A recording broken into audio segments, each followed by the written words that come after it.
সুপ্রিয় বন্ধুরা, আমি আপনাদেরকে আজকে দেখাবো যে কুমড়োগুলো কিভাবে মানে ঝুলিয়ে বেঁধে রাখা যায়। দেখুন এই যে কুমড়ো, তো অবশ্যই আপনারা দেখতে পাচ্ছেন যে একটি কুমড়ো, এটাকে কিন্তু জালি বা রশ্মি দিয়ে বেঁধে রাখা হয়েছে।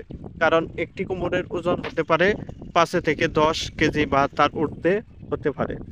যেহেতু ওজন অনেক বেশি, কিন্তু সে অনুযায়ী কিন্তু কুমড়ের যে বোটাগুলো হয় দেখেন, বোটাগুলো কিন্তু অনেকটাই মানে চিকন, তেমন মোটা না এবং তেমন শক্ত না। এই যে দেখেন, এই যে একটা কুমড়টি প্রায় 10 কেজির মতো ওজন হতে পারে, কিন্তু কুমড়ের বোটাটি দেখেন একদমই চিকন। কিন্তু এটা কিন্তু এই বোটায় কিন্তু এই কুমড়ের যে ওজন হবে সেটা কিন্তু মানে ধারণ করে রাখতে পারবে না।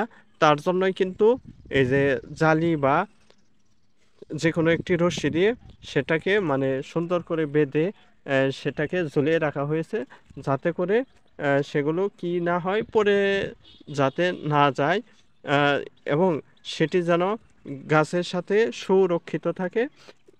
এটি যদি কুমড়ের বোটা থেকে আলাদা হয়ে যায়, তাহলে কিন্তু কুমড়টি নষ্ট হয়ে যাওয়ার সম্ভাবনা থাকে, এবং কি কুমড়টি আর পরবর্তীতে সেটা আর বড় হবে না।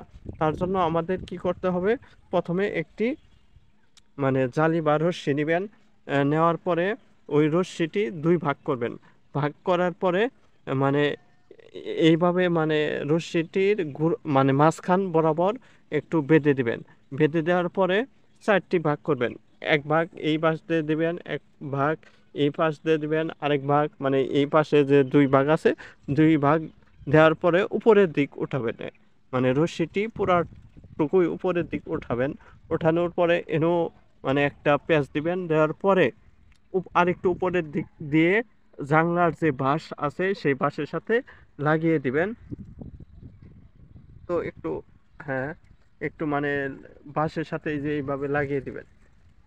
এই যে এইখানে আছে, এই যে এখানে দেখেন, সুন্দর করে এভাবে লাগিয়ে দিবেন, যাতে করে কুমড়টি মানে বুটা থেকে ছেড়ে পড়ে না যেতে পারে।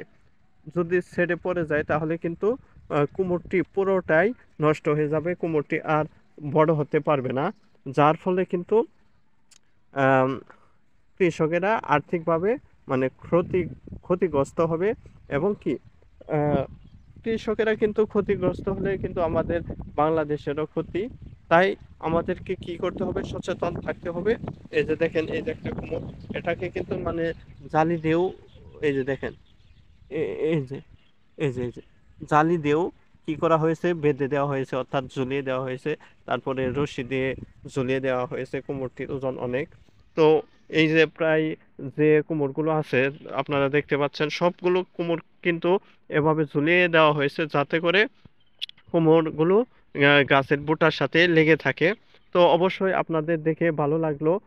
এই ভিডিওটি আরো অন্যদেরকে দেখার সুযোগ করে দিবেন, এবং কি শেয়ার করে আহ, সবার কাছে ছড়িয়ে দিবেন। সবাইকে ধন্যবাদ।